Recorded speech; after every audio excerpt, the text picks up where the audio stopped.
Welcome to Tuesday training. Today we're going to talk about contracts and how you can customize and send contracts to your client. So we're going to start by looking at an order that's already filled out for us. And when we pull up the order, the ability to print or email the contract is right here in the top hand corner of the order. You're going to be able to pick which contract you'd like to show. This is the only one I have available right now, so I'm going to pick that one. When I print it, you're going to get a view of what that contract looks like for the client. Now, there's a lot of pieces that could be on here that I'm currently not showing. So I'm going to show you how to edit that. So you can go into your admin section. I'm going to do that on the page over here and go to settings. And then you scroll down to form designers. It's under master order printout and then client agreement. So I can make many different client agreements. The one that we're going to work with is this wholesale quotes and orders, and I click edit on that.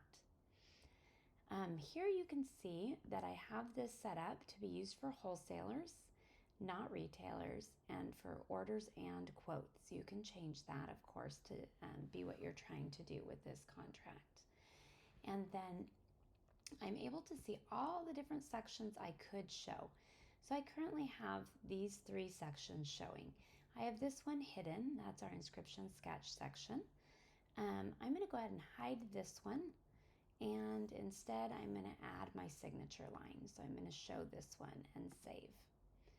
So now when I come back to my order over here and I go to send out this client contract, I can look at it here first and see, oh, my signature line is added. So that's the way that you edit contracts. Now, the really cool way that you can get an automated approval on these contracts is by emailing them. So when you go to email a contract, you have many different things that you can do. You could just click send and send the contract. But if you'd like to request contract approval, you can do that here. You can also request a deposit if you're using the credit card processing in StoneSpot. So this is only available if you have that set up. But if you do, you're able to say how much you're hoping the client will pay in a deposit. And then I can click send. When I do that, the email will pop up. I can choose my recipients. I could edit the content here if I'd like to, and then I would click send to send that out. I've already sent this in advance, so it'd be faster for you to see what that looks like. So this is the email that your client will get. Here we requested a $500 deposit and we have the contract available for approval. We're going to click on this link and open it up to show you what the client would see. So again, here's the contract. Of course, these logos are going to be yours. This address information is yours. You're able to scroll down, and they'd like to have a name for approval.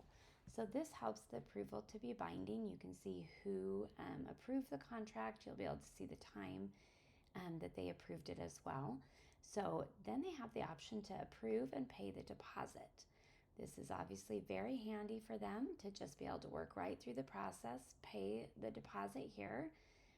They can see the invoice here that they're paying.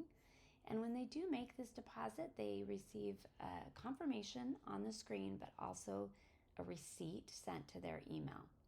So what does that look like back for you in StoneSpot?